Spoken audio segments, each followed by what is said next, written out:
Okay. All right. Hi, everybody. My name is Tomi Akatunde. I'm the founder of Matermea, a platform that celebrates Black motherhood and also answers moms' questions about motherhood, life, and career. And this is our first night of Mama Ask Me Anything, Back to School edition.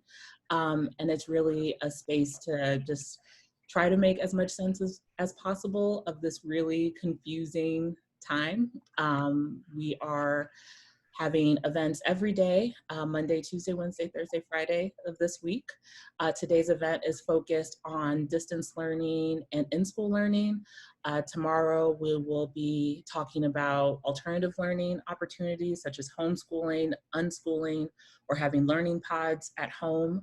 Wednesday will be focused on navigating special education. Thursday will be about balancing work and school demands. And then Friday will be focused on supporting your children's emotional health. So today, I'm really excited to introduce you to our moderator. Our moderator is Tiffany Gillis Brown. She's the founder and CEO of Gillis Education. Tiffany studied biology at Duke University and has worked in healthcare for almost a decade. Being the daughter of an educator, she has always had a passion for education and mentoring. She saw a need for in-home assistance with schooling, whether it was consistent tutoring, building a homeschooling program tailored to a student and their family, or providing effective special education advocacy. Since founding the company in 2011, it has grown tremendously and continues to evolve to meet the immediate needs of its clients.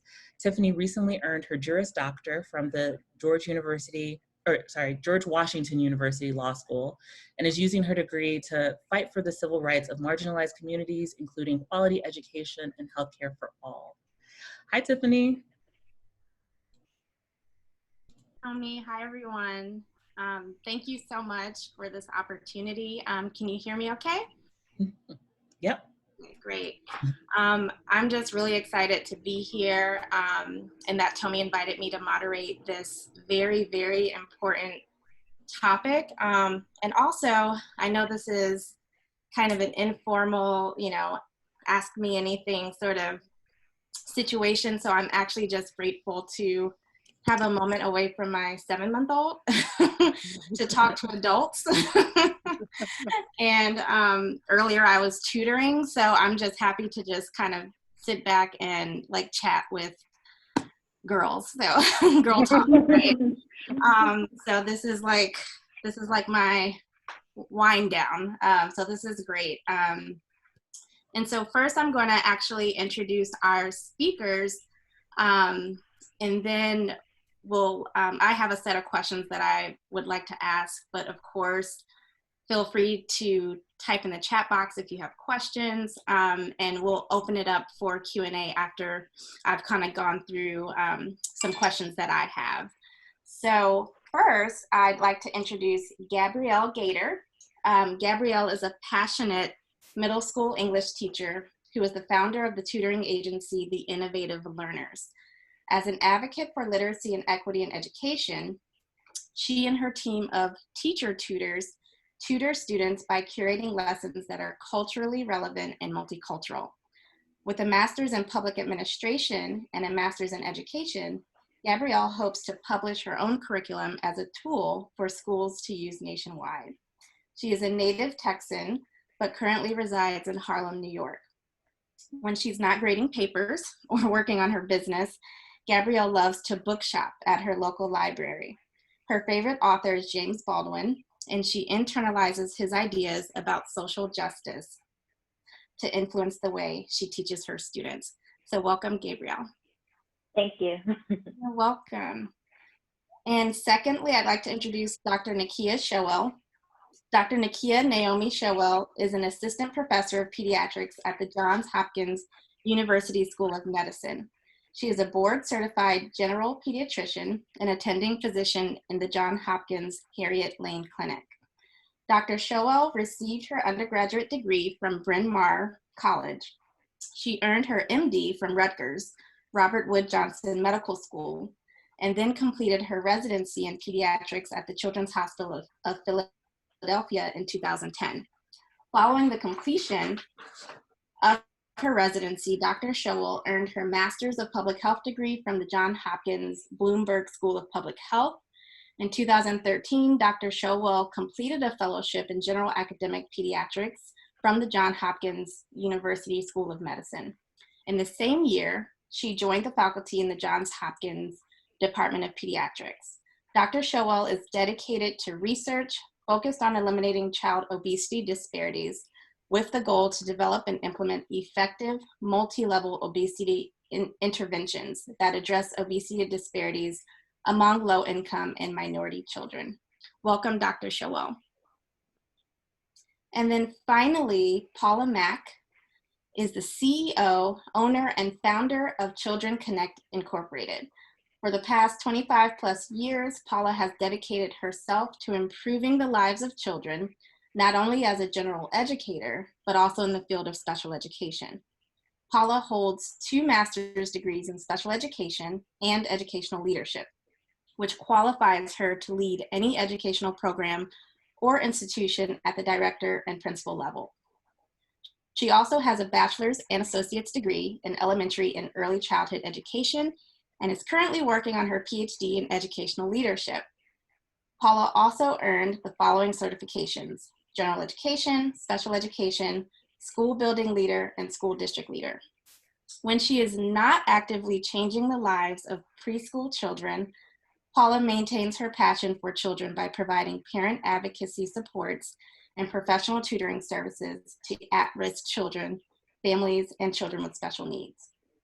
For maximum relaxation, she can be found scouting the streets of Soho, New York, for beads, and she also sells jewelry and winds down with yoga classes and African dance classes. So welcome, Paula Mack, and all the speakers. Again, I'm so grateful to be speaking with you guys today.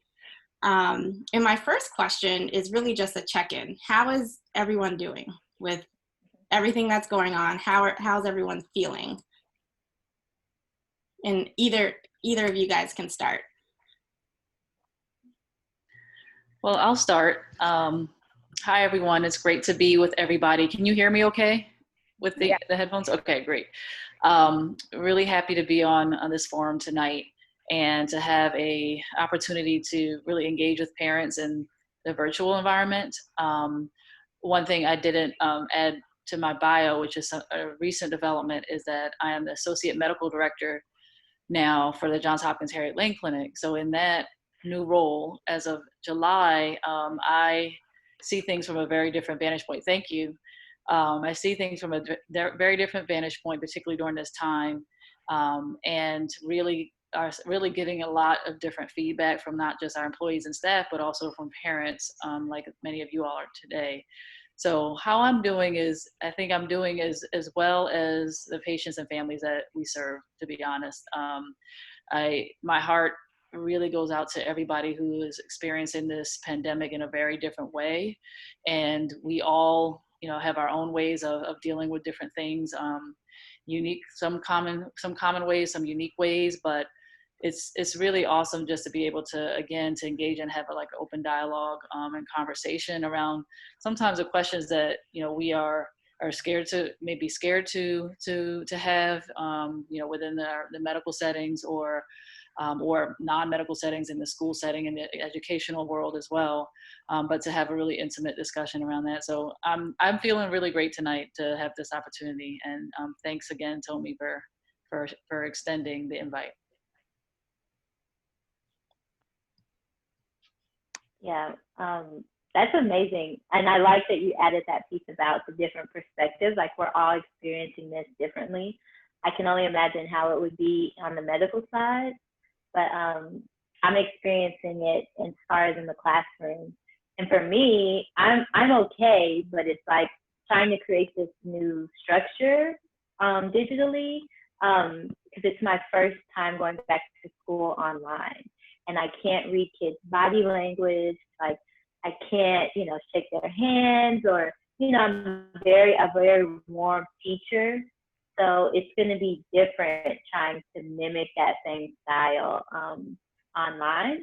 So, like you said, as best as I can be and as best as my students are, I feel like that's how I am right now.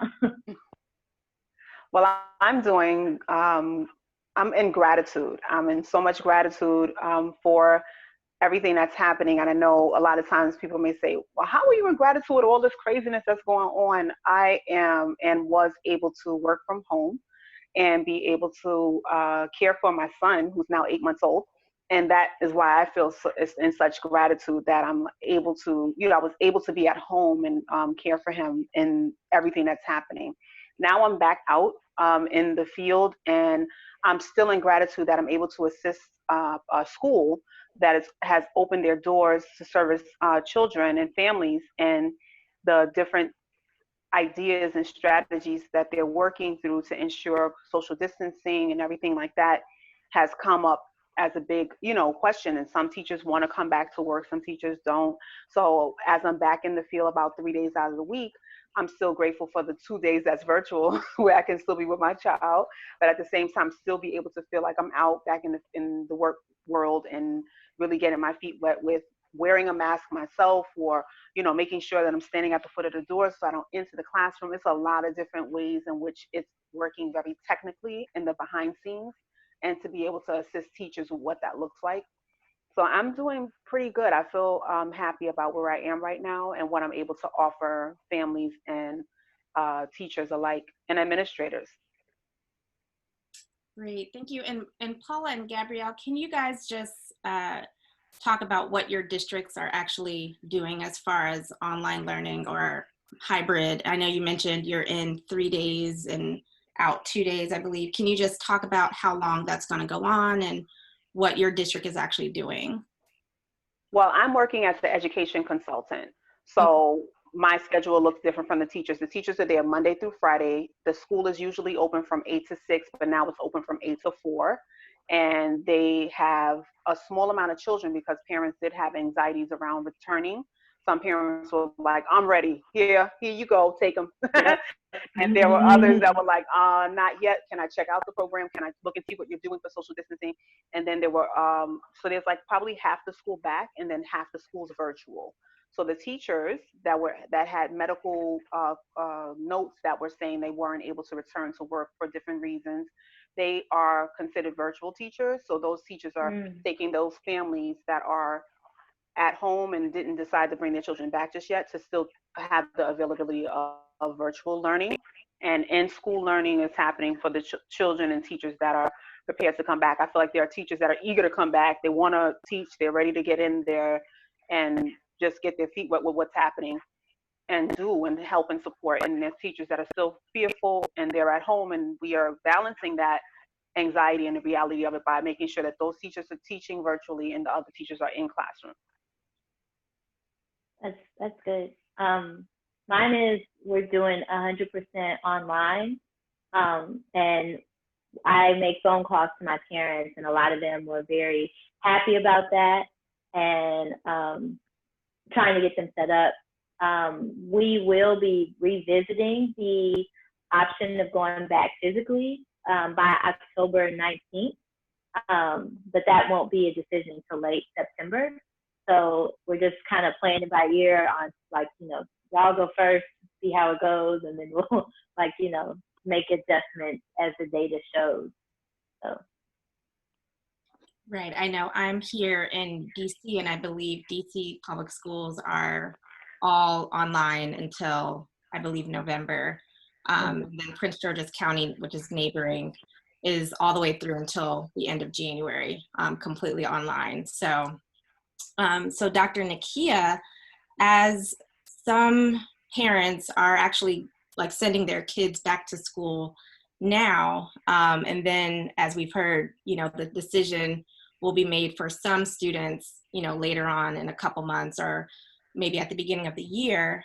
What are some of the health concerns of being in a building right now with, several students and teachers? What should we be concerned about?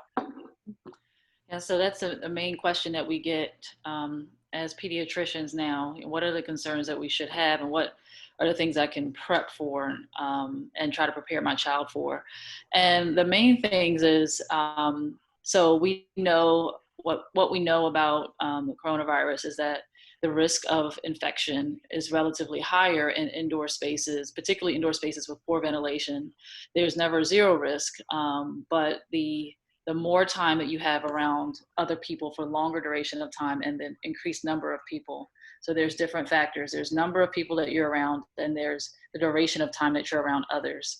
So in indoor spaces, you can imagine, particularly poorly ventilated areas, there's a higher risk of transmission because you may be in smaller spaces with around a number of other people, and also there may be poor ventilation, so the risk of transmission is higher in the sense just in terms of how the virus works and spread. So the main things that I tell parents is that be prepared for different protocols and different ways of your child attending school, and really before you agree and before you feel like you want to get to a place of comfort, really try to understand what that school is doing with regards to mitigating risk. And every school district and every school will operate under different policies, but those policies should be communicated to you as a parent beforehand. And you have a right to know what those policies are beforehand so you can feel comfortable in the decision that you make. And you should know things like how many kids are going to be in a classroom, what's going to be the new teacher to student ratio, what are the social distancing practices going to look like, how feasible is it for my child to wear a mask, what are the mask policies, what are the mask policies not only for children but also for staff, what happens if a child or a staff member is sick indoors, what is the policy for communicating with me as a parent, and what are the disinfectant procedures. And it's okay, in some schools I know parents have told me they're offering virtual tours to get a sense of what the practices and what the workflow would look like and the student flow in terms of dropping the child off, and how the child will operate during the day in terms of physical spacing and wearing masks. And as a parent, you have a definite right to know what those procedures are. So I would say, again, in thinking about indoor versus outdoor spacing, the other factor to consider is some of the instruction happening outside. So some schools are offering some offerings outside of the school or in big or in open spaces, or there's previously dead spaces now being utilized for space for instruction to allow kids to spread out more. So knowing those things are very important. Those are very important factors to consider when you're thinking about, now my child is going inside another building. And then just also understanding what the response will be, if there is more than one child who gets sick. How is that going to be communicated? And how is that communication happening with not just from the school district, but talking to the Department of Public Health in that particular area. So those are some of the things that we need to consider, and in terms of what things to worry about. And the main factor to consider in thinking about going into schools is, what does your local community look like with regards to community spread? Are you in a community where there is a high positivity rate of COVID-19, or are you in a community that's a relatively lower rate? So back to school decisions look different in Georgia versus other areas that do not have as high of a transmission rate. And those are some of the main things to consider when thinking about sending your child back to school. Yeah, that's great. And Gabrielle, you actually have a whole lesson, I've heard, about masks. So can you talk a little bit about, that lesson and how you're actually going to be encouraging children to wear masks and take this seriously? Definitely. I think when it comes to kids, connotation is everything. So not necessarily, I made the lesson so it's not out of fear, so they don't catch the virus. That particular lesson isn't even about the virus. It's really design your own mask. So they get to make it look cute, and then encouraging them to actually maybe, actually color on masks or whatever. Just so it's more of a fun thing, and then they get to write about why they styled it like that. I trick kids into doing all kind of stuff that's good for them. You know what I mean? But yeah, that's essentially for that one. That was for the younger ones. And the older ones, like the elementary kids, they like to feel like they know it all, and they like to feel like one of the grown-ups. So particularly with that lesson, I pinpointed on specific vocabulary that they may hear, whether it be in the news or hear people talking about it. So it'll click, and then they feel like they're kind of empowered in a sense because they know what's going on. So, yeah. That's great. Yeah. So I know that a lot of people, and I've heard it from my clients, from, you know, parents just concerned, not so much about, you know, safety, of course, like being home, but being home and actually not being engaged in the lesson, and then therefore academically falling behind. So, you know, we know that, you know, in March, when everything kind of like hit the fan, a lot of students, you know, and parents didn't know what to do. You know, teachers were still learning how to shift to a virtual model, and you know, there's been some loss academically. So what can we do about that? What should educators know? What can educators do? What can parents do? And how do we address this, you know, this phenomenon of kids falling behind now due to the pandemic? Yeah. I think that everybody is at a loss. Even kids who were in seniors and now they're going to college, you know, so this is, everybody hit this, you know, so understanding that in itself and knowing that teachers are going to be not necessarily sympathetic, but understanding to what happened. And we are on the back line training. I've been in TDs all week just to kind of mesh that together and understanding that the kids are necessarily not coming from as high of a level as they might have been before. For me, the biggest recommendation I would make, because I am an English teacher, would be to establish a really good reading culture at home. So if you do nothing else, because I've been around parents who have been in this thing, and I've been around parents who be like, you know what, we're just gonna go outside. I'm not doing this, you know. So the biggest thing I feel like you could do is establish that reading culture. So that goes back into connotation, like making it fun. Don't punish, make them read a book, you know, make it a negative thing, but let them see you reading and let them have a special reading chair, and you know, just a lot of different tactics you can do. I think that reading piece, honestly, is going to make kids jump regardless. But yeah, that would be my recommendation. Paula, my recommendation was, I was going to jump right in there. My recommendation is twofold, because I do understand that there's families, and I've seen it on screen, where there's a family that's really literally chasing behind their child to sit to the screen, like just to be present on the screen. And you may have children that's doing a whole bunch of things or running to get something off topic all the way, where we can't pull them back in like we would if they were in person. So we're asking a lot of support from the family to be present during the call. We have families that may put the child there and they go cook. You know, we're like, they're on mute and we need to hear their answer, you know, so go get mommy. So those things have happened. And we also have parents that are super excited. They're on the screen. Their children are answering the questions. The parents are answering the questions. You know, things like that are happening. It's very interactive in that way. And some of the students that have come back, they are advanced because the parents were on it. They were making sure that they followed the lesson plans that were distributed to the families, because we made sure for this school that the lesson plans were given to the families to follow, and made it an at-home experience rather than an in-classroom lesson plan, like use spoons to count or all these different things that can happen. And I'm talking about for the early childhood age. And also just going in and ensuring that the families are working with them. Some parents were unable to do that because the grandparent is working with the child. So realistic things are happening where the caregivers may not have the time because they may have a younger sibling that they're working with as well.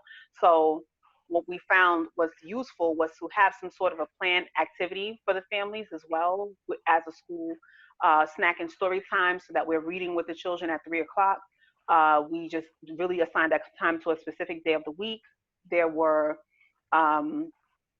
times when we had interactive lessons where the children were jumping around. They had that movement time. We talked about hygiene, but we also talked about a lot of academics and gave parents activities and showed them, like, could you get a spoon, a bowl? We made Play-Doh. Like, parents were like, you want me to get what? You know, could you tell us in advance? So we planned it in the lesson plan, and they started to review it.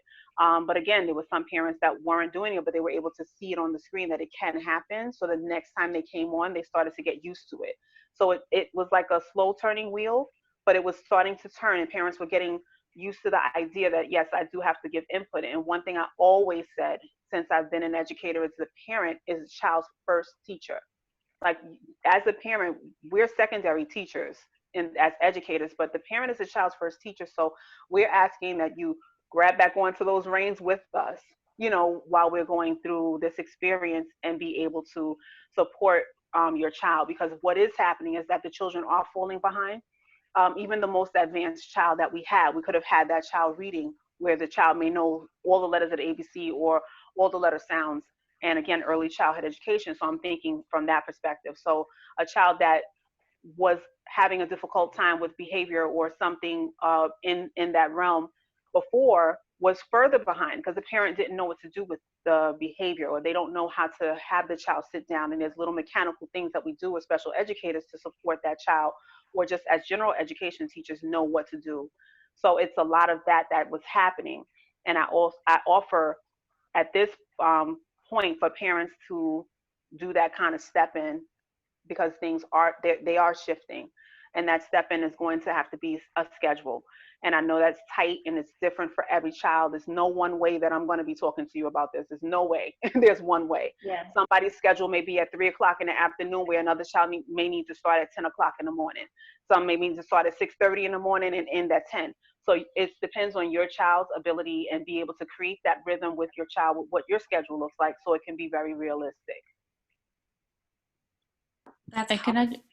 I'm sorry. Can I just jump in, Paula and Gabrielle? Those were all excellent points, and I think you hit on a really key point in terms of parent empowerment, because sometimes parents don't feel empowered to be teachers. And I think hearing it from the educator, from the expert, saying like, you can do this, and we're going to work with you and partner with you to be able to get to your child to this place, is really helpful. I often have parents who come in and say, like, I'm not even sure what the teacher is even teaching for me, and I don't even know if I can help. And I ask them, I said, well, how do you sit down, and like, what is your instruction or help look like? And usually they haven't said, I've had a conversation with the teacher first. I just make an assumption that I'm just not going to be able to do what the teacher does. Teacher can do it so much better. And I tell them, I was like, firstly, we're in a pandemic. You have to give yourself some grace. This is a new time and an uncertain time for everybody. And you are doing the best that you can. And we're all going to help you through this. And I think even hearing that from the educators, from us in the medical world, is really helpful for parents, and telling them that you know your child best, and your teacher knows your child, but you know your child best, and you know how your child works. So to your point, Paula, about having a schedule that works, that's universal, yeah, there's no such thing. Some kids are going to need a break right after they start, and some kids can go for hours. Some kids can sit still for an hour, some kids can sit still for 5 minutes, and it could be kids of the same age. But you as a parent or caregiver really knows best of how your kid learns, and that's okay. All kids don't have to fit in the same box, and I think that's another really key point that we try to share with parents as well. And I love your idea about incorporating healthy snack time. Somebody said that in the comment. How do you incorporate a healthy plan and moving during the day, and not just sitting down in front of a television or iPad? I know that was another question about nutrition and physical activity. But I love the fact that engaging the whole family for an activity and having some movement time, having a healthy snack time is part of the school day as well. I feel like a schedule. Thank you for that. You're absolutely right. And I agree. What you just said about what can they do is have a timer. It's automatically built into your phone. Yep. A lot of times it takes that habit practicing that needs to happen. It's newer, it's fresh. So like, don't beat yourself up if you didn't put the timer on. But a lot of times children do work well with that. If you let them know, I need for you to read for 10 minutes. I need for you to read for whatever amount of time, and start small. I say start small because say I need for you to read for an hour. Good luck. They'll be back in your face in about 5 seconds, but if you give them a smaller time and then build it up and have some sort of reward with something that they enjoy or like, they can actually, you're turning around what you're doing in your home. It's not always easy. It's easier said than done. But in those moments, you shift it as you see fit because you know your child best. But I definitely recommend building in activities that would make things fun and that child can work towards whatever that looks like, and then use that as a motivator to get the child to do the work that seems more stressful, meaning like math or reading, and they don't want to read and they don't want to sit down to to do work. They just want to play. So allow that time and put a timer on it. And it's kind of some parents don't like it, but it's like a bartering system. Like, what are you going to do? What am I going to get? And it's like, wow, do we have to do that? They should just do it. Okay, you'll have more of a challenge. You will. And they're at home all day, every day. So it's good to have that balance and get them understanding that, I get, because that's a life skill in and of itself. Yeah, that's a great idea, the timer tool. And I do want to acknowledge Keisha Kirkland in the chat actually mentioned that she has a pre-K3 fourth grader and a 2-year-old, and she's literally burned out. And so this is so important to talk about. So how do we as moms, you guys talk about having a flexible schedule and advocating for their children, asking teachers for flexibilities. How do we do that? And how do we also maintain our sanity? How do we incorporate these activities and these PlayStations that we were talking about?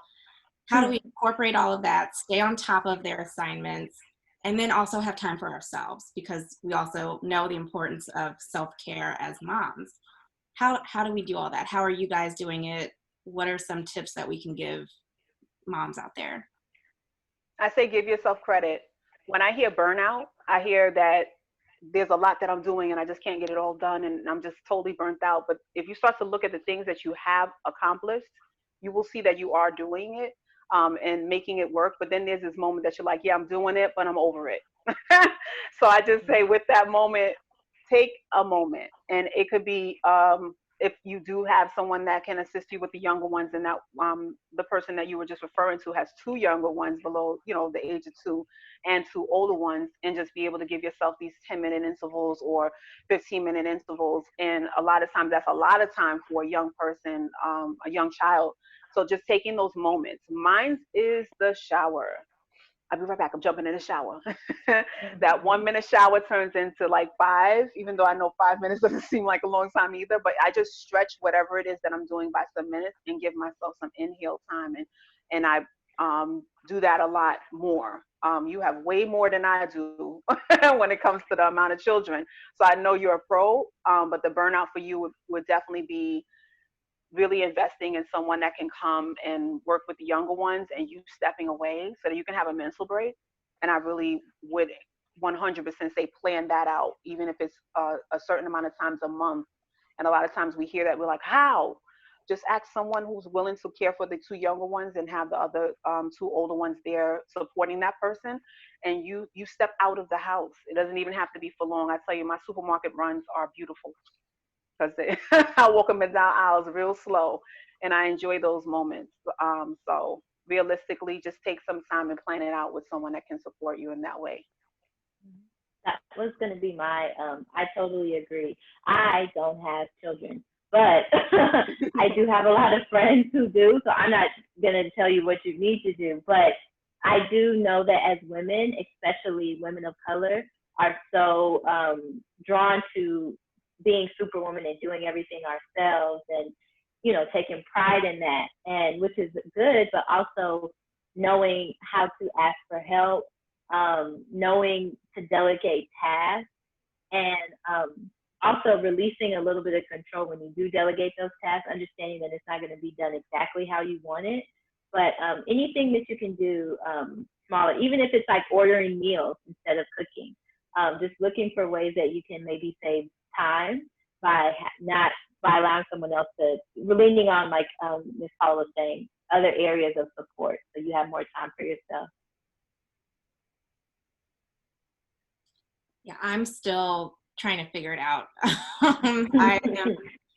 I'm just taking each day as it comes and just trying to figure out. I think the grace thing is a big deal. I'll wake up with like a to-do list that's, like 5-10 things long, and I have to tell myself, okay, if I get at least one thing done on this to-do list, I've accomplished something and I've had a good day. So the grace thing is so much. I also completely agree about the shower.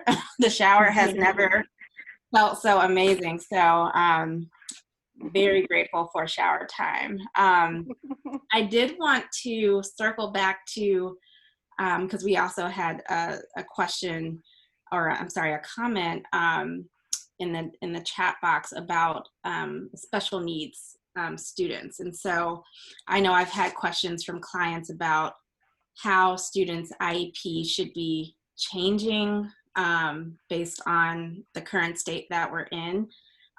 What can parents do? What should they be asking for from the school and administration when it comes to special needs children who may not be able to sit and do lessons, or who actually may need in-person one-on-one support? Like, what can they do to make sure that they're still academically progressing this school year? Either one of you guys can chime in. Okay, you said a lot. I just wanted to add it. For this school year with the special education component, what's happening is that they're having most of the conversations with families online. I mean, on via conversation, what do you call that? Conference calls.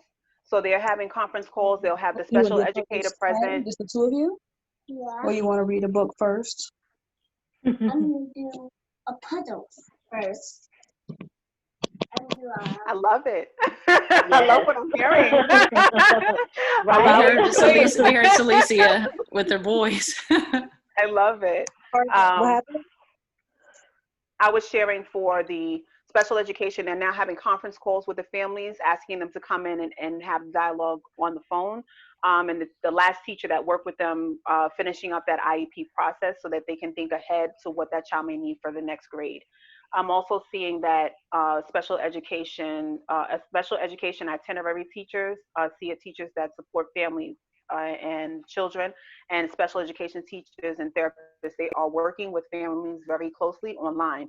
I've seen special education teachers and speech pathologists online with the students, asking them to enunciate, pronounce things a certain way, and there's a teacher either right nearby for the virtual learning to happen if it's during an hour that that child is in school, or it's at home and that child is doing this one-on-one exchange, but the parents are literally sitting right there with that child, with that person. It does look different, because usually if you're getting one-to-one support, that you're doing hand over hand, you're actually touching this child. Whereas in this instance, you're kind of asking the child and repeating a lot more steps. So the breakdown for me is in the repetition that the child requires, but the repetition because it's on the screen, and the repetition that the child needs. So it becomes very enhanced in that way. Also, the special education teachers are not interested in going into the families' homes either. And you can understand the reason why behind a lot of it. Some may want to and still do. I know someone who has a home school tutoring service, and she goes into the home still. She practices social distancing with the family and things of that nature. But by all means, there are many ways in which it's happening now, which is virtual, and the specialist is on the screen with the family, servicing the child for the amount of the IEP. A lot of parents have gotten a lot of phone calls that their child's IEP, they cannot find service providers because the hours are looking different. And then there's parents that have found those providers, and they're getting the services virtually only. So I don't know if anyone has gone into the home as yet, but I know that they all turned virtual during COVID, because I know of some SIA teachers who were able to still maintain work, some speech pathologists and therapists that were able to still maintain work through COVID. Miss Nikki, you go first. No, the only thing I was just gonna echo some of what Paula said, and that or if your child does have a current IEP, is important. And typically the responses that I've been getting lately is that they will convene a virtual meeting to readdress the IEP in the beginning of the school year. And I try to encourage parents to make sure, particularly as as we're getting accustomed to being in this virtual environment, that they understand what the IEP consists of and what services their child should be getting, and having a copy of that is really helpful. And even if they're not able to interpret, sometimes the plans can be really intense, and in terms of the evaluations and the services provided, but even giving a copy to your medical provider, your pediatrician, is helpful, so they can at least try to interpret and talk to you about it. The other thought I had was some of our public services, free public services. So I'm in Baltimore, and our infants and toddlers program has been, in terms of new evaluations, has not been occurring during the heat of the pandemic, in terms of going into the home. And so it's been hard to get new evaluations, and then there's definitely a waiting list. But some of the services that can be provided are through some of our pediatric at home companies, who will go in the house and do speech therapy, and will do physical therapy and occupational therapy, and do home-based services. So if there's a similar company, a pediatric at home company, that provides skilled services as such, that your medical provider can try to coordinate, that's another option if the citywide or the statewide services that are offered are not currently available, at least for in-person. And for children who are already linked into the system, there are virtual sessions. It's just the new evaluations, in terms of whether you qualify for services, have been limited. Yeah.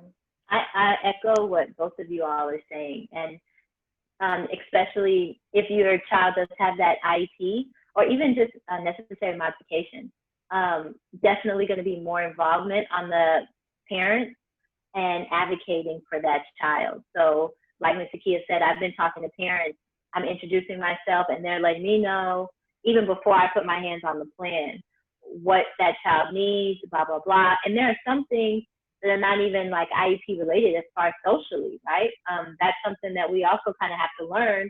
Kids don't necessarily tell us through the screen, but you know, that getting that feel from that parent helps us teachers a lot more than reading it on a piece of paper, because what someone else observed in one class is only going to transfer so much.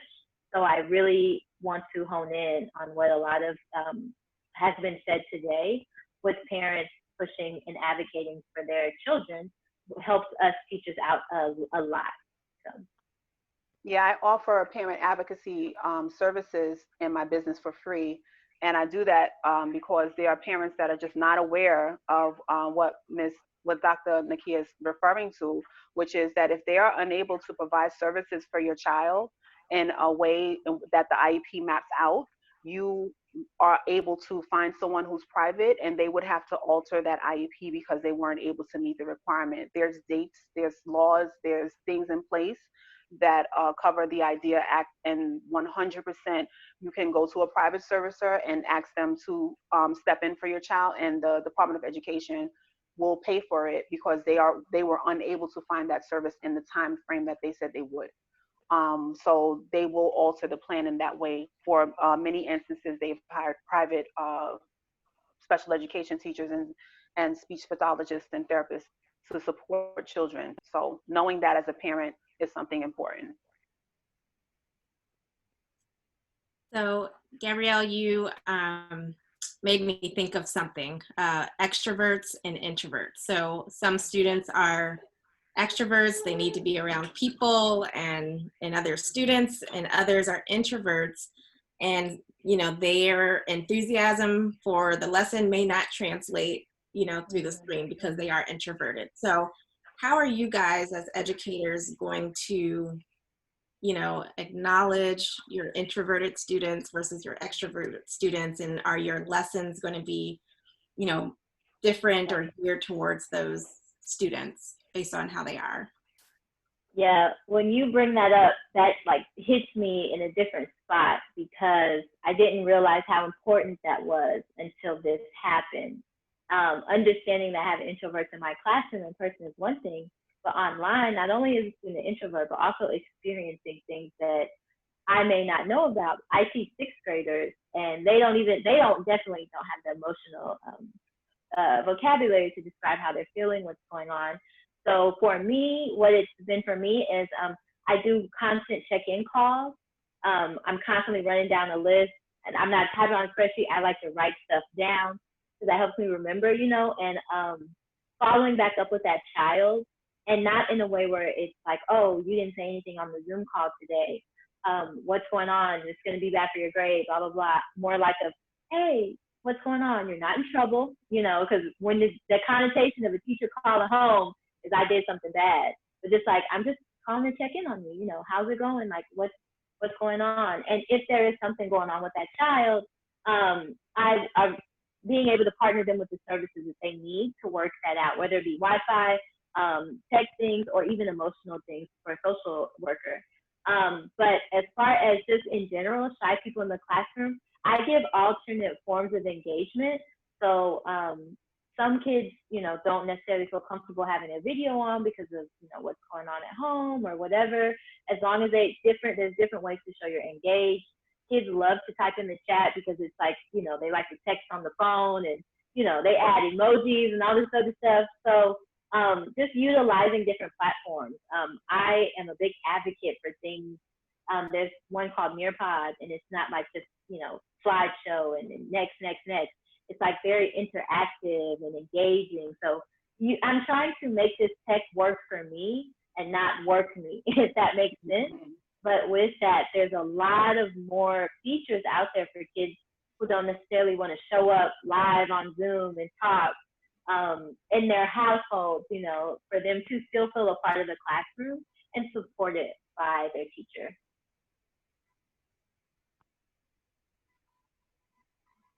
Great. I agree. I think a lot of students come with different personalities, and if you were a great teacher in the first place, you had a variety of strategies to pull them in.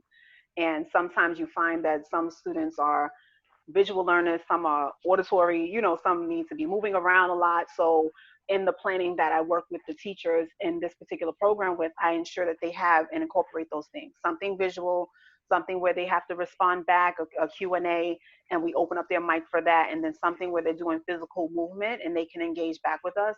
We even went as far as doing red light, green light, so that they can have some sort of movement and play and make it fun and break the learning and then sit back down, those kind of things. Or go find this, I spy and see who gets to the screen first, and we were tallying it and making it a game. So making it fun for children to want to come back to the screen the next day, but at the same time ensuring that there's a lot of academic lessons built into that fun as well. So instead of just hopping and jumping around, we're going to hop this number of times and add it together and show them a math sentence, things like that. Love that. Yeah, that's great. And we actually had a question, prior to someone submitted prior to us hopping on today, about how we should help to manage kids burnout. So, parents are also stressed out, but so are the kids. They are web learning and distance learning all day. They have a good amount of work to do. They're worried about their grades. So this one person who submitted this question mentioned that her 8-year-old is actually stalling basically and not completing work, just trying to get out of doing it. And it's been stressful for both of them because it's resulted in punishments and arguments and things like that. So kids are stressed out just as much as the parents are. How can we support the students, and how can we recognize burnout and fatigue from all of this virtual distance learning and screen time? I think it starts with body language. If you notice your child's like this, or they're like this, and they're at the screen, but they're like this, they're showing you I'm done. A lot of times the teachers are on the screen and they'll probably have half an hour to 1 hour intervals. That's a long time to be sitting down. I barely can do it right now as an adult. I'm sitting here like, all right, yeah, I need to get up in a minute. I'm looking at the time like, woo, But at the same time, imagine a child that's full of energy. So being able to work with the teacher and let them know my child requires breaks, they'll step away from the screen. We had one parent let us know she's going to step away for 5 minutes, and we had a half an hour lesson. She was fine. She missed that 5 minutes, but she didn't miss a whole entire activity worth of information.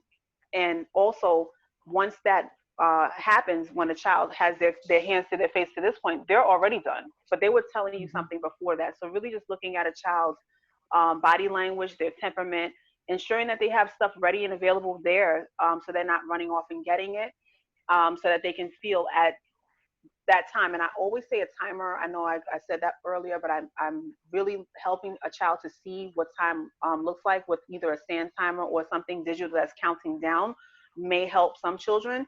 And then other children may cause anxiety. So you want to be able to know what child you have, because the timer may be like, oh gosh, 29 minutes. I have 29 minutes left. And you have another child that's like, oh my goodness, good, 1 minute left. That kind of thing. So you want to be able to know your child in that way, and allow those breaks. Let the teacher know he's going to step away from the screen for a minute. He'll be right back. Those teachers will break, or they will do something in between, and your child will not lose that learning 4 or 5 minute window.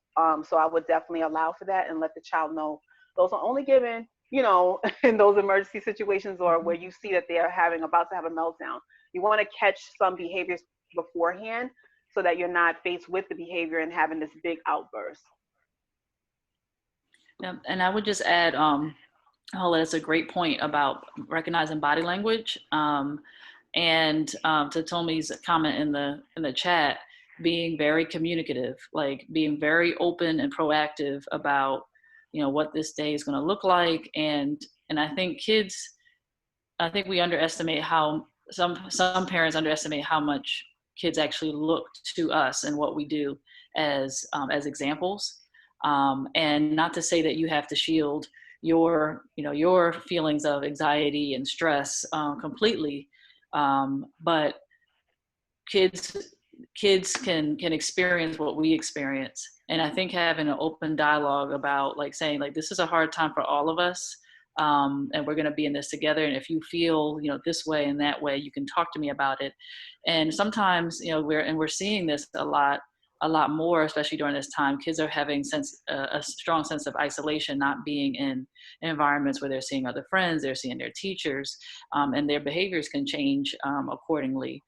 They're feeling anxious, they're feeling depressed, they're feeling stressed. All the emotions that we think just adults sometimes have can definitely manifest even in younger kids and in different ways. Like Paula mentioned, it can be a change in body language. It can mean that they're shutting down, verbally. They're not interested in the things that they usually are interested in. But recognizing those changes in your kids' behaviors and how they're acting and how they're behaving and interacting with you and the teachers are really important.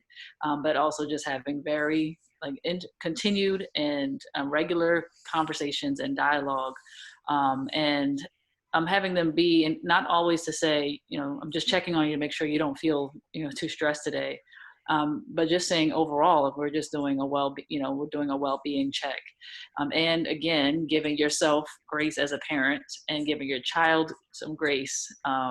I agree. The attention, the standards for attention and concentration all of a sudden have increased tremendously during this time. Like parents expect their child to sit in front of a computer longer than they've sit inside the classroom. And it's just not that. It really isn't. It's very hard to stay engaged, especially for a younger child, for a child period, by looking at someone on the screen, and even for us as adults, so we can imagine what a younger child feels like. So we really have to give our kids space and flexibility, and having that dialogue that couples what you actually role model is really important. I agree that dialogue is important, and praise. Mm-hmm. And Absolutely. that dialogue, praise them. Praise, please, positive Yes. reinforcement. High Please, five. yes. You got Yes. this. You did that. Yep. That is important. You have to let them know it's a big deal what they just accomplished. Yep. Sorry, I took your words, Gabriel. Excuse me. Okay. Even if it's little stuff like, oh my gosh, you spent that whole time in that class, or Yep. I was experiencing this in class. I had kids checked out, burned out for different reasons, so celebrating their minor accomplishments makes them feel like, like you said, celebrated and empowered. And another thing I was going to say was doing temperature checks. After I give a lesson or tutor, I always ask, okay, so how was that? Was that medium, hard, easy? What do you think? What made it that way? And that's a good way to figure out, oh, what triggers your child? What activities are more stressful? And that goes back to what Ms. Paula was saying about having grace. I feel like, and Dr. Nakia, you spoke to this as well, giving grace to kids. Like, we cannot, and I advocate for this in my schools, like even with grading procedures, we cannot expect them to do the same thing, perform the same way they were performing in the virtual, in the physical world. This, what we're doing right now, is what I did in college. This is online school. You know what I mean? Mm-hmm. To like little kids, babies, sixth grade, like nobody was expecting this. So just, having that grace, I think, is really key. So just a couple more questions, and then we'll open it up to everyone that's joined us today. So one question that we got earlier on was, how can I manage a Montessori style curriculum that's more STEAM and hands-on virtually? So how can that Montessori style curriculum still be incorporated when everything is online now? I can speak a little bit to that because I've heard there are different strategies about like teaching outside of the worksheet, and so incorporating the community when they are giving these different like assignments or tasks, and just like vocabulary acquisitions by like going on a walk and like word associations. And I think somebody was saying incorporating families and hearing kind of their background stories, different things that, different documentaries, since you're not in that classroom setting where that exploratory learning is happening. Giving students kind of more choice. I don't know what age it is. I'm always thinking from a middle school brain, but just like looking what you have, what's around you, what can we learn from this environment, instead of looking at from a deficit model, looking at more from like a discovery model. That would be my sense on that. Mm-hmm. Montessori deals a lot with making different stations and really honing in on a particular skill. And it's a practicum that is taught. So parents being expected to have a Montessori mindset, if they weren't already teaching their child in that way from since they were younger, they may find it kind of stressful. But it can still be done because, like Gabrielle was saying, it is very easy. It's something that you're doing that's practical. It's using their environment to help them learn in a lot of different ways, and also really taking an activity and really using that one activity to build on one skill. So for example, if they're planting a seed, what can you get from that? How many seeds do we need? Goes to math. This is a science project because we have soil. We're going to wet the soil. That changes the composition of it. You have this a tool that you're using to dig the hole, which is a simple machine. So looking at those basics of what that particular activity is, and being able to say, after you do this for upper grades, write about it, write about the different things. What is a stem? Look up the definition, things of that nature. And then in the home, there may be many different plants that they can look at the root and look at the stem and touch it. So although Montessori is grander than that example, it's just an example of honing in on an activity and being able to make sure that it has a lot of different activity bases within that. So it's very practical for younger age groups where they can use items in the home, and then in the upper age groups being able to incorporate those writing skills and reading skills into it as well. Great. And along those lines, how should parents set up their homes as classrooms this year? Like, what sort of things should they think about when setting up their classroom at home going forward? I'm just going to say, I don't want kids to I don't want parents to see these parents on Instagram who have reinvented the classroom in their house and then they feel some type of way, right? Me, and when I'm thinking, as a teacher, I just need you to have an established place where you work and a place where you sleep. I've noticed zooming kids from the place where they went to bed is not productive. So even me, I can't work where I sleep, so for me, the baseline would be having that differentiation so kids know workspace, sleep space, TV space, workspace, try to have that boundary. I feel so differently. I feel like learning can happen anywhere, and it depends on the child. Like, I believe there's not one way to do that, even though I do understand for upper grades, they are asked to sit at a desk, but I come with this, big holistic approach that if my child is able to sit on a pillow in the corner, they're good. If they're able to sit on the edge of their bed and they're in an upright position and they're attentive, and, till we start to see that body position looks a little different, then we have to move them to a different place, but have various places in the home that child can go to, and also have that downtime space as well. So a lot of times we look at that space that we want for academics to happen, we have to look at that space for downtime as well, so they can know that there's a balance between the three. But I really do feel that if a child took a laptop to a bed and they're up and they're aware and they're alert and they're attentive, that they can sit there. So I understand that for upper grades that they may fall asleep. I get it. But your child. If your child gonna fall asleep when they're on the bed, then that's not the space for your child. But I really do think there's so many different parts of the home, from the bathroom to the area in the corner to the bed, to many different areas that you can choose. But a lot of parents did set up a whole school in their home. Like, this is going to look like what you experience, so that it can be familiar for the child. That's excellent. But then there's other parents that's like, I just got a soft pillow, I got this couch, and they're going to sit there, or they have a little desk that's off to the side. Some are in commute. I've seen children on buses and, with their parents in Starbucks, parents working from home on their laptop and the child is on their computer. So it really is up to the family. I really think looking at the dynamics of your family and planning that out accordingly would be beneficial. Yeah, I was just going to add to that. Those were both great comments about just understanding what your family dynamics are like in terms of, setting up, that space, because space looks different for every family. And there's not one size fits all. And then every child is different. Every single child is different. So even within the same family.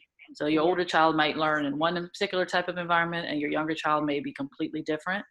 And I know it's frustrating for parents to say, oh, this, because they say this worked for my 8-year-old when he was this age, and why won't this work now? And it's like, one is a very completely different time and we've never seen before, and they are different children. Even though they're same parents, different children raised in the same home, they're different children, and just understanding that and just figuring out what works best. And the other thing I think we touched on previously is just still having, even if they're in different spaces, still having some kind of familiarity and some kind of routine. So it's not, you're not getting up, okay, we're just going to get up 8 today, 10 tomorrow, 12 tomorrow, we'll just go with it. Because some kids actually need a little bit of structure, and some kids can kind of just, go free and be fine and have more flexibility in your structure. But I think for some parents, particularly working parents who are working from home, or even working in a location where they can bring children, and that's another model that I've seen, particularly teachers who are expected to virtually teach, but they have to be in the school and they're able to bring their children with them. So that's now you're in a whole different environment. And how do you adapt to that? And so you have to be creative, right? And so it may not be the same place every day, depending on what the parents are doing and what the options that they have in terms of working. But again, flexibility, grace, understanding what your child, who your child is and how they best learned is going to be really critical. And I've heard parents say, like, now I've had some experience like figuring out my kid now, and I see what they are, and my hat's off to their teachers because wow. And now they feel a little bit more comfortable in terms of like trying to create, that space for learning moving forward. I agree. And I feel like in preschool, they had this rule where it was too much screen time. They had probably less than 5 minutes for each child per day. And in general, they were saying children, on technology, don't have them have too much screen time. Teach them practically and in person. Now, the screen time numbers are not even in existence anymore because Yeah. we've had children on the screen way longer than atypical. So for me, as a doctor, Dr. Nakia, I'm like, what's going to go on with their eyesight? Like, I'm concerned about them looking at the screen. Our parents, taking the time to buy those screen covers to make sure that the glare is not in their eyes for long periods of time. There's something is going to be happening with this age group not seeing for a while, because they're on the screen for so long and being asked to go back to it, and then they're on it for their own socialization, just in general. So it's just a lot more screen time that they were choosing to limit before that's now in existence. Yeah, and that's a great point. Our pediatrician recommended 2 hours per day is, that's with distance learning. I mean, that recommendation is going to be a tough one to address. I think the things that we can do, like in terms of what this, not just how your child is learning, but what the content is going to be critical. And giving your child breaks and allowing that, and hopefully, if they are doing distance learning, that there is some accommodations that are set during the day to have those breaks, based on the program. And as a parent, your child, and they need to take breaks. And there's a lot of learning that can be done that's not necessarily in front of a screen. And we talked about like incorporating learning while moving, which is awesome. So hopefully that would offset some of the, increased sedentary time that kids are having by just sitting down in front of the screen. Because as pediatricians, as healthcare providers, what we are concerned about, and also with regards to like eye fatigue, but also, and I think this was a question that came in, how does this affect my child's, risk of being inactive and, having a healthful weight because they're at home, they're snacking, they're sitting in front of a screen, we're not moving, we're not outside as much, we're not doing play dates and not playing with others. They don't have recess in school. So how is this going to affect my child in the long run? And it's tough, because we don't know for sure. But all we can do is, adjust to our environment and our circumstances. And as much as we can engage kids in active learning and incorporating those activities that include, getting up and moving around. I love that our educators are reinforcing that. And because when parents hear that from the educational standpoint, from the educational perspective, like, oh, okay, so they don't have to just sit there and just sit in front of a screen, and that means that they're going to learn. They can be doing other things, and they can be doing practical learning, and they can move around, and we can hop and learn how to count that way. I mean, those are things that are really great, that great perspectives for parents from parents to have. So as much as you can incorporate breaks and not, sitting down in front of the screen will be really helpful. And we know it's challenging because parents are working at the same time. If you're working at home, or if you have a caregiver who's there's other things going on. So it's going to be a challenge. It's going to be a challenge, but those are some things that we have to adjust to.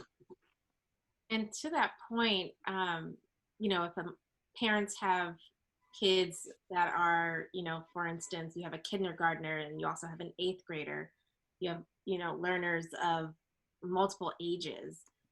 How do parents manage that? So should they reach out to their teachers and say, hey, we have only 1 or 2 laptops, but I have, 4 kids who are, elementary, middle school, and high school, and I'm also working from home. So what strategies should parents use to kind of make sure that everything's getting done? Should they reach out to teachers and actually explain the situation? Administrator, what should they do? Well, I know that they've given device. Oh, go ahead. Oh, yeah, I was just going to probably say what you're about to say, like just that communicative piece right there, letting the teachers know what I'm asking, what do you need to be successful? What is something I need to know about what's going on so I can know how to approach the situation differently. And like I think Ms. Mack was about to say, our school is doing those preliminary calls to see who has Wi-Fi, who needs those services, who needs a laptop, who needs one of the DOE iPads, just to assess. So we're trying to minimize the margin of error, when it comes to this virtual learning. But I think the biggest thing parents can do is be communicative, because I would love to hear about it in the front hand and know how to approach it, then figure out, oh, what's going on. Oh, he's got to share his laptop with his sister, which is something that happened last last year. So finding out on the front end through communication, for me as a teacher, that I think that would leave the strategies up to us, just let us know what we're working with. That's what all I ask for, That's great. Yeah. So one question that we have from Annette in the chat is, how do you support a grade 12 student who works independently, but you want to make sure that they don't get stressed out working much longer hours than younger kids? So, for older students who have a more of a workload, how do we support them? I recommend it to a family that has a high school student to know what the lessons are and assist that student with mapping that out. Because when they were in class, they were given it in intervals. They were like, okay, tonight do this, the next day do that. And now they're given it, this is the week's lessons, right? So the children are trying to get it all done so they don't have nothing to do, and it'll stress them out. Or, the parents are not fully aware of what the lesson actually is they're supposed to do. So the child is overdoing it or underdoing it and getting feedback from the teacher that can stress them out. So really talking to the teacher on the screen at the time that the child is on with that teacher as much as possible. And if it's something that's virtual where the child is working independent, calling that school and asking the teacher to please break down for me what this week looks like and map out a plan of when these things are due, so that the child can have a better plan to work through what it is, because they are independent, and we do have the high expectation for high school students to be able to do this work and get it done. Work, get it done. If you need help, I'll help you, but you got it.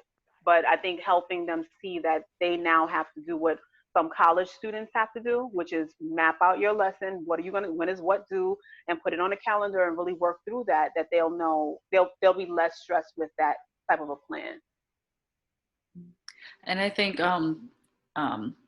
also some kids are more visual. So like,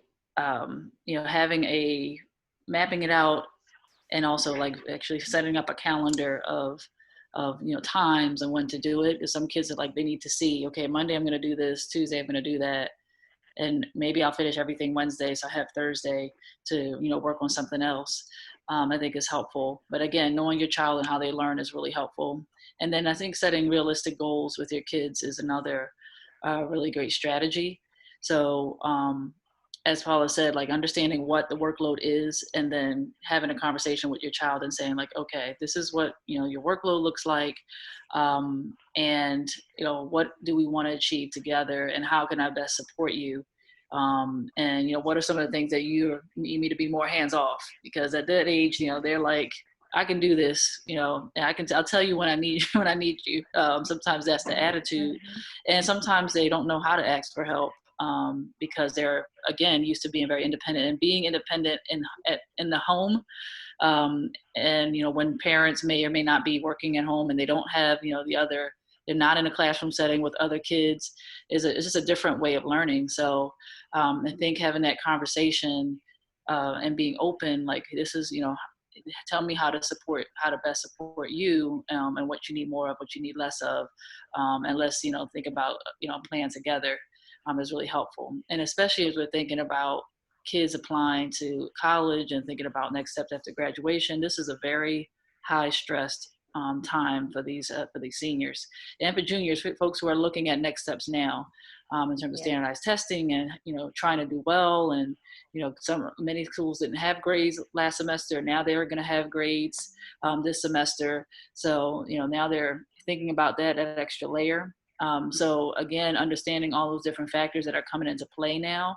And this is, the fall of your junior and senior year are critical times, and it looks very different now. So for many students, their supports are going to be different. And I think just having that conversation with your children up front is really helpful, especially now before school starts. And hopefully that you've gotten some information from your teachers already in terms of what the work plans will look like, and have got some feedback from parents.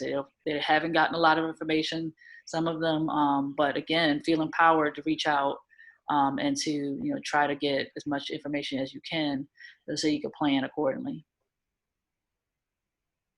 And plan some break times with the high school student, like letting them see that you can take a break, Yeah, and what that absolutely. looks like in hours and half an hours and things of Yep. that nature. Yep. I do want to address those who actually aren't working from home, so parents that actually have to go into work and, you know, their students are going to be doing virtual learning.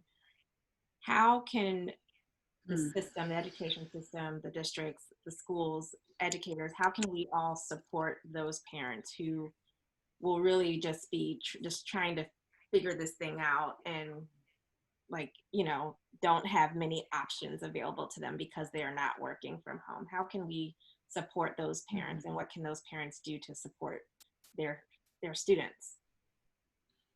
That's definitely a model that I was working from last year. I get the years confused. It's like not that long ago.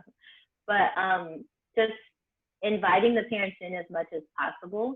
As far as if they can't be there physically, I would even like send them the Google Class invite so they can see the work, or in constant communication with the parent about what's going on with their child and what's going on in the class. And just knowing that from that stance of somebody coming in from work and being like, oh, did you finish all your work? Yeah, I finished it. And then that's the end of the conversation.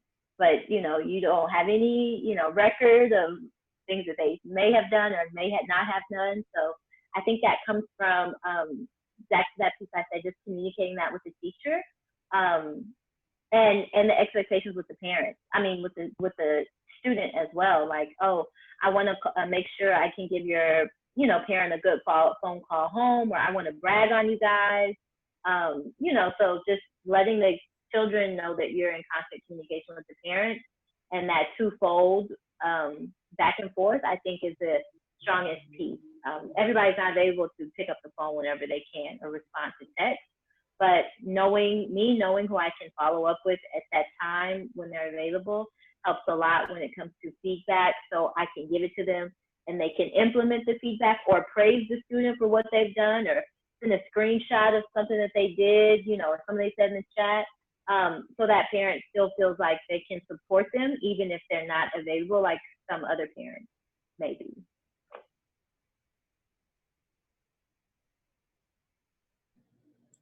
Hey, sorry. I have a pregnant mama who is tired and had a question that she really wanted to ask. So I am gonna jump in really quickly to ask on her behalf. Her question was, how do we help our son feel like he is still a part of the class when only a few of his class peers may also be doing virtual school? His school is small and is starting out with in-person instruction. They will have a 360 camera in each class room through which the teacher can interact with any virtual student. I just anticipate it being hard for him to understand why he can't physically be in class. We will have a newborn in the house in a week, and grandma is here, so we are concerned about him being exposed and bringing it home to them in particular. He's done fairly well with Zoom activities, but this will be a different ballgame since he will potentially be one of the few students logging in from home. And her son is in pre-K. So what advice do we have for this pregnant mama who is tired and we're about to head out after we answered this one for her? I work with preschool families, and what has been helpful is the Zoom calls. The Zoom calls with all of the children faces on the screen. Even though your child wants to interact and be in class with their friends, them being able to talk to them, they get really excited. They be like, hi, you know, they talk to each other back and forth and they greet each other. So maybe even though the school may have a 360 camera, she can offer to that school to open up a Zoom conference and have, you know, the child participate in some way in that way.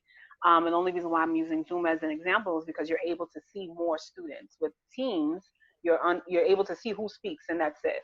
But I really think it's important for that family to maintain their safety by, you know, having the newborn that's coming in and, you know, different things that's happening in the home, and just explain to the child that they'll be there soon. There'll be a time that they'll be there, and it in the Zoom call, they can actually get a chance to see their friends. But that's how it's been working for the preschool that I'm working with. And they have a lot of children that are not going to come back into the school because the parent has the same concerns. And the children have been excited to see their friends on the screen and talk to them. So that's the best advice I can give, is to see if the school is open to that idea. Yeah, I think that's a great idea. And also maybe some opportunity for virtual play dates outside of the school setting, so he can continue to feel engaged on a regular basis. And maybe using Zoom or, another platform, it's helpful to, to still have that continued engagement if possible with the other kids. And, while we can't do traditional play dates as we used to be able to, at least have an opportunity outside of the classroom with their teachers to engage with each other, even if it's a core group, like 2 or 3, if 2 or 3 or 4 other little ones, whoever he identifies with outside, in addition to having the Zoom calls with the classroom in general, would be helpful.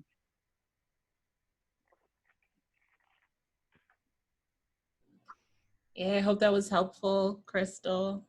You can head out, put your feet up, get to bed. And congratulations, really excited for you. Best Yes, of luck. Congratulations. Yeah, best of luck. Yeah, so do we have any more questions in the chat box? Just want to make sure. So I have one more question. I don't know if we have other questions coming in, but how do you guys think that the education system is going to look now going forward? Are we now going to have some sort of hybrid learning? Is, virtual learning of the future? Like, what do you guys think? How is education going to look different going forward? I am so glad you asked this question.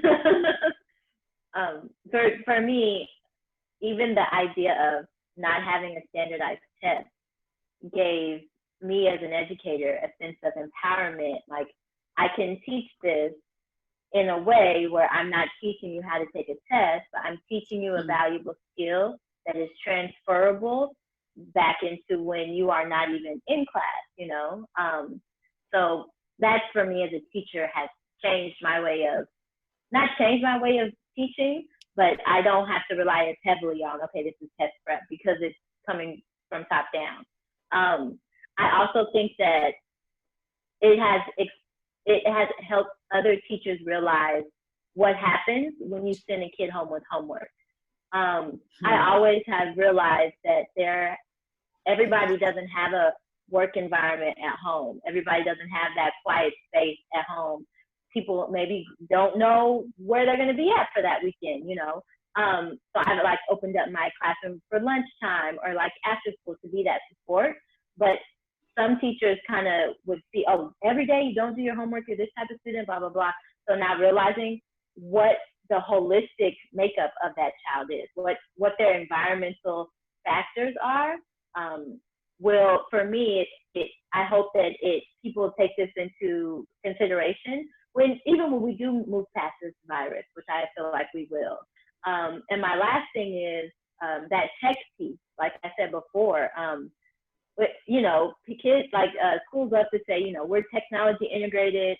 And that means they have a set of Chromebooks that sit in the back of the class, and they come out during a station or a writing lab or something, and they go back away, but utilizing that to their advantage. So it's forcing us to look and see who we're teaching and what we have to work with and what those students are facing when they leave us, and then B, how we can utilize the different innovations of technology and actually incorporate them inside of the classroom to promote engagement for all levels. Because the thing is, if we could do it and get it done here, I can only imagine, I hope that we learn from this and implement this as we're doing different things in the whatever the regular classroom is going to look like. And if I could piggyback on that, those are great points, because I think while we are in a very uncertain time, there are definitely some lessons learned that we can borrow moving forward. And one of the ways is definitely innovation on how we support students. Because as we know, not having in-person schooling, it means that we have limited access for some of the other, non-academic supports that schools provide. So whether it's nutrition programs, mental behavioral health support systems, and we as folks who, wrap our hands around children and families have had to really think outside the box in terms of how we can still access students using technology in other ways, but also how we can address various needs of our students. And some of those needs are being very, very much unmet during this time. So I'm hoping that we can take some of the innovative ways we've been able to, and the policy changes that have happened because of how we've had to support students in different ways, and to move forward. And to the point about being virtual, just like we as doctors, when we have virtual telemedicine visits with our families, we get a different perspective of what some of the things that are in play in regards to someone's health. And the same way that educators engage with students, we can see what your home environment is and what are some of the factors that are to be considered when we're sending kids home with homework. We're wondering why they're tired during the day. We're getting a little bit more perspective about just not only the child but the family, and it just gives us a different lens in terms of how we're able to support those students. So I find that to be that the way that we can access and be available, and students and children can be available to, and families can be available to us, beneficial in terms of us being able to engage differently, and also to be able to address some of those unmet needs a little bit more effectively. And I'm hoping that we can borrow and really, maintain that level of innovation moving forward, even after the pandemic is over. And I do think that it will end.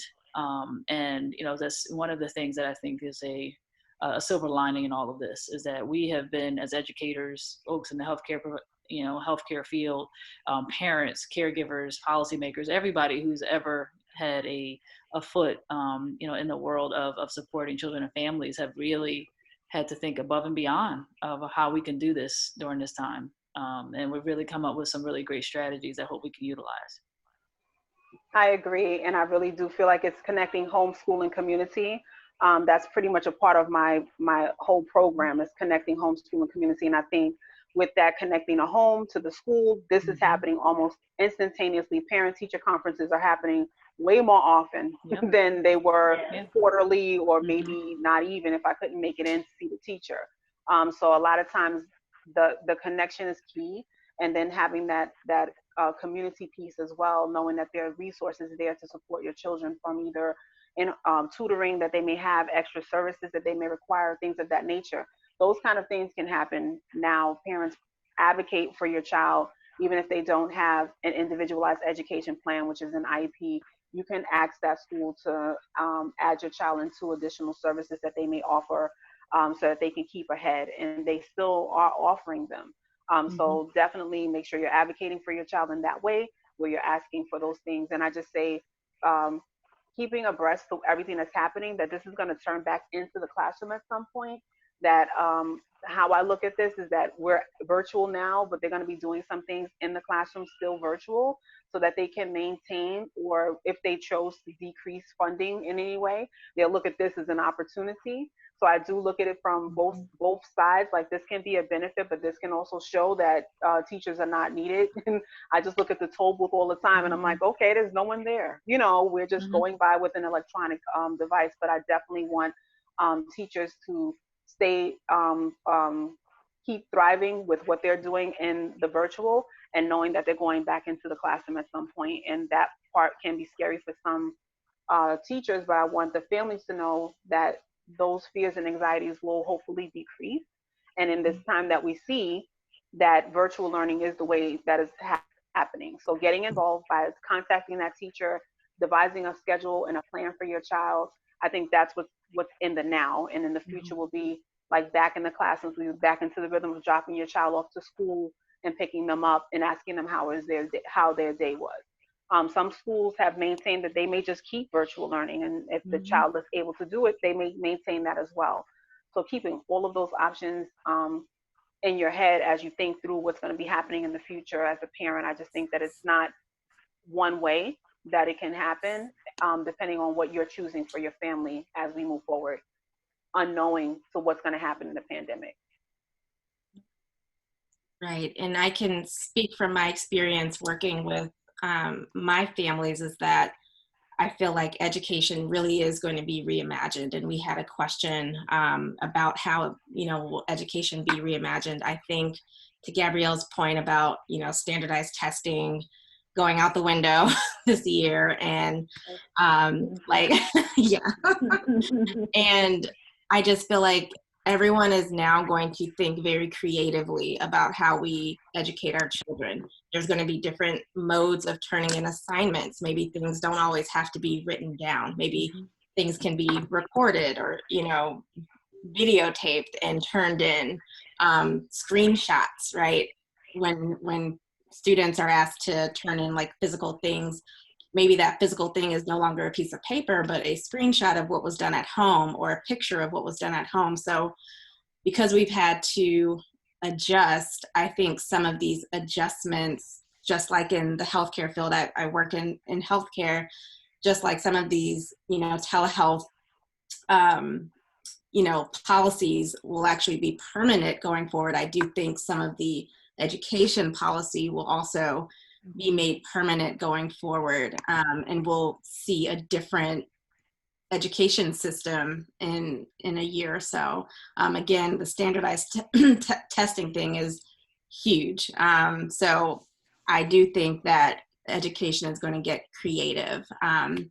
And so I really enjoyed this talk. I don't see any other questions, but this was awesome. And so I want each of you to give our audience members your contact information, where they can find you on social media and the internet. And Paula, you can start if you. Sure. You can reach me at childrenconnect.org. And also on my email, I freely give that out because that's how I assist parents with parent advocacy. You can reach out to me. It's my name, Paula Mack, and then ECE for Early Childhood Education, Paula Mack ECE at AOL. And you can email me any questions that you may have. I'm also on Children Connect on Facebook, on LinkedIn, and on Instagram. So you can follow me on either one of those as well. I am on Facebook under my name, Nakia Showell, on LinkedIn, Twitter, and Instagram, doc.showmd. I'm newer to Instagram, so forgive me for that, but I'm pretty responsive on the other outlets. Yes, I am theinnovativeLearners.com, and that's everywhere. So I'm theinnovators.com, The Innovative Learners on Facebook, The Innovative Learners on Instagram. I'm also on Yelp. Some of the parent reviews. So yeah. And if I could I just wanted to share resources. I referenced some of the considerations that parents should can think about when they're making a decision for their child to go into school or do distance learning. And the CDC actually has a really nice website that actually includes a parent decision-making tool that you can consider. So I'm just going to leave the website information there in the chat. And it's great for parents, caregivers, and it actually goes through a checklist of different things to consider. So like, what's your household dynamics? So you have a child with an underlying medical condition. What's the community spread of COVID-19 locally where you are? All of those different factors, and other information about how COVID affects kids, and just kind of validating all of the different feelings that parents have right now. We know it's not an easy decision, and it's a individual decision that you have to weigh the benefits and risk of each type of learning environment, and what we as educators and as healthcare providers are here for is to give you information, and so you can make the best informed decision, and to make the best decision for you and your family. So that included the CDC website that has the decision tool for you to refer to, and it's a really good tool. Great. And I am at Gillis Education on Instagram and Twitter, Gillis Education. And my personal email is tiffany@gilliseducation.org. So thank you all for being here. I really enjoyed this conversation, and I'll turn it back over to Tommy. Yeah, thank you guys so much for being here and for just sharing so many resources and information.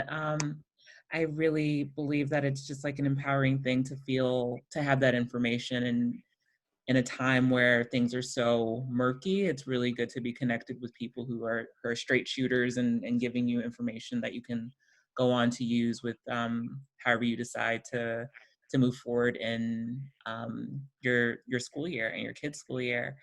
So thank you so much for being here with us. Tomorrow, same time, going to be talking about alternative learning options. So homeschooling, unschooling, or child-directed education, and then learning pods. So if you haven't already RSVP'd for that, you can go on modernmaya.com and RSVP that way, or on our Instagram account. It's in the link in the bio. And yeah, thank you so much for being here with us. I'm really looking forward to what the rest of the week holds. So enjoy the rest of your evening, everybody. Thank you. Thank you. Good night. Bye. Bye. Thank you all.